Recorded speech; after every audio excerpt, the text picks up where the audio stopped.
चेहरे इस बैठक से लापता रहे। हालांकि पता ये चला कि बैठक में राहुल गांधी का गुस्सा हरियाणा कांग्रेस के नेताओं पर फूट पड़ा।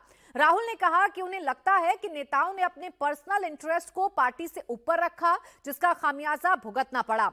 बैठक में ईवीएम को लेकर भी चर्चा हुई। पार्टी ने भूपेंद्र सिंह हुड्डा और उदयबान से उन 20 सीटों की लिस्ट मांगी है जहां ईवीएम में गड़बड़ी का आरोप पार्टी ने लगाया है। मीटिंग में तय हुआ कि हार की वजहों का पता लगाने के लिए एक फैक्ट फाइंडिंग कमेटी बनाई जाएगी। अजय माकन और अशोक गहलोत हरियाणा में पार्टी के सभी उम्मीदवारों से अलग अलग बात कर रिपोर्ट तैयार करेंगे। बहुत सारी बातें हैं, बहुत सारे कारण हैं और ये कारण चुनाव आयोग से लेकर के आपस में मतभेद से लेकर के बहुत सारी चीजें हैं और सबके ऊपर हम लोगों ने भी चर्चा करी है और आगे भी चर्चा करेंगे, क्योंकि जो इतनी बड़ा उलटफेर जो सब लोगों का अंदेशा था, जो एग्जिट पोल्स कह रहे थे, जो सर्वेज बड़े से बड़े सर्वेयर्स हिंदुस्तान के, कोई छोटे नहीं, मतलब बड़े से बड़े सर्वेयर्स जो कह रहे थे, सभी के सभी एक साथ गलत साबित हो जाएं, तो उस चीज़ का की जानकारी कोई आधा एक घंटे के अंदर मीटिंग से नहीं होती। उसके आज हम लोगों ने तय किया है कि आगे क्या हम करेंगे, जिसके बारे में विस्तार से वेणुगोपाल जी आगे समय बताएंगे। नतीजों से पहले तक जिस हरियाणा कांग्रेस के कार्यकर्ताओं को, नेताओं को राहुल गांधी बब्बर शेर कह रहे थे और ये बता रहे थे कि दो शेर आपस में कभी टकरा भी जाते हैं लेकिन पार्टी से ऊपर नहीं जाते, आज उन्हीं नेताओं को राहुल गांधी की तरफ से कहा जा रहा है कि आपने अपने हितों को पार्टी से ऊपर रखा। अब हरियाणा में कांग्रेस लगातार हार के कारणों का पता लगा रही है, लेकिन हरियाणा कांग्रेस के नेता तो खुलकर हार की वजह बता रहे हैं।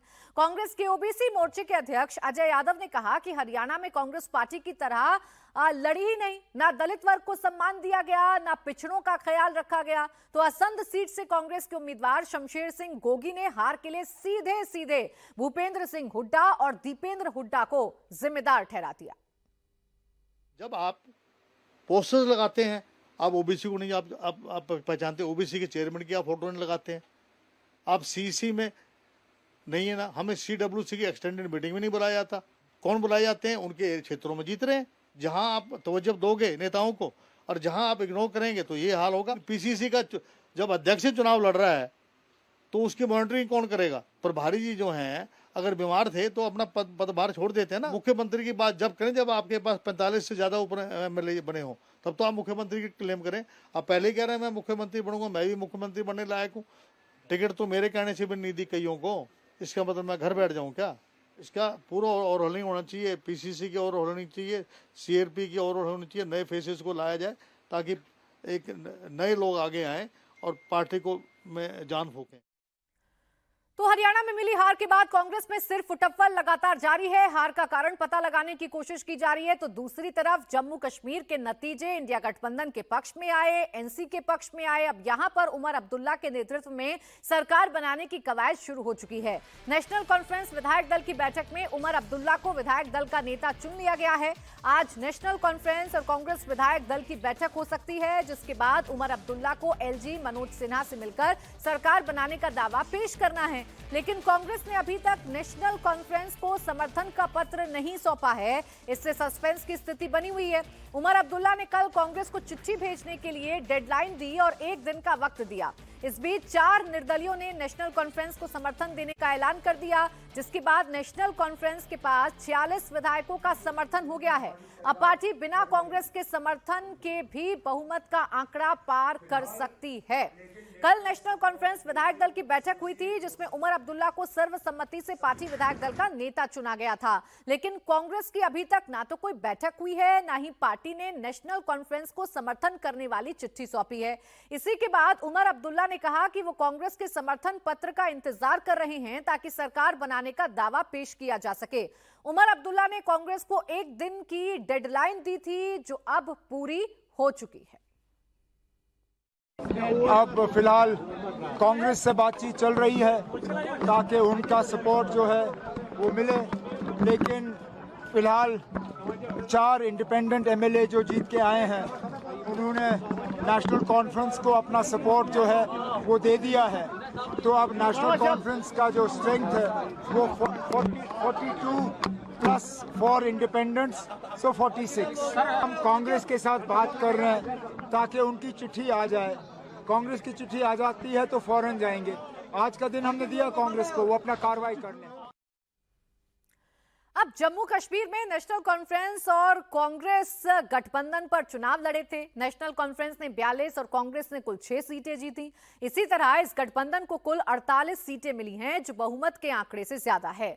कांग्रेस ने अभी तक नेशनल कॉन्फ्रेंस को समर्थन वाली चिट्ठी नहीं सौंपी, लेकिन 4 निर्दलीय सरकार को समर्थन करने के लिए आगे आ गए। जम्मू कश्मीर में कुल 90 विधायकों की संख्या है। सरकार को बहुमत साबित करने के लिए 46 विधायक चाहिए। निर्दलियों के समर्थन के बाद नेशनल कॉन्फ्रेंस का आंकड़ा यहां तक पहुंच भी गया है। अगर इसमें कांग्रेस के 6 विधायकों को जोड़ दें तो ये आंकड़ा 52 तक हो जाएगा और इसीलिए कांग्रेस के समर्थन पत्र का इंतजार अभी किया जा रहा है। लेकिन कांग्रेस ने अपना रुख साफ नहीं किया है। एक चीज साफ है कि नेशनल कॉन्फ्रेंस केंद्र सरकार से फिलहाल टकराव के मूड में नहीं है। उमर अब्दुल्ला पहले ही साफ कर चुके हैं कि उन्हें फिलहाल 370 की बहाली की उम्मीद नहीं। जिस सरकार ने 370 हटाया, उससे इसे हटाने की उम्मीद करना बेवकूफी होगी। लेकिन नेशनल कॉन्फ्रेंस जम्मू कश्मीर को राज्य का दर्जा बहाल करने का मुद्दा जोर शोर से उठाएगी।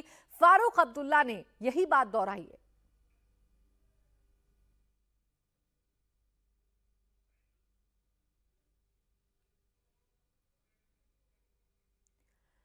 अब देखिए कांग्रेस और नेशनल कॉन्फ्रेंस के बीच में क्या चल रहा है, कांग्रेस देरी क्यों कर रही है, इन तमाम सवालों का जवाब तो अभी नहीं आया है। लेकिन एक बात स्पष्ट है कि वो नेशनल कॉन्फ्रेंस जो पूरा का पूरा चुनाव 370 धारा को हटाने के मुद्दे पर लड़ी, अब इस मुद्दे पर उसका रुख थोड़ा नरम हो चुका है और केंद्र सरकार से टकराव की स्थिति फिलहाल नजर नहीं आती है।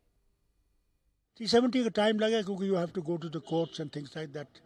First and foremost is statehood, जिससे कि आप काम कर सकें। और हम उम्मीद करते हैं कि मरकज़ हमारे साथ सही सलूक करेगा, हमारा स्टेटहुड आएगा और उसके साथ साथ हमें हर चीज़ में मदद करेंगे, क्योंकि ये हिंदुस्तान का ताज है, मुकुट है।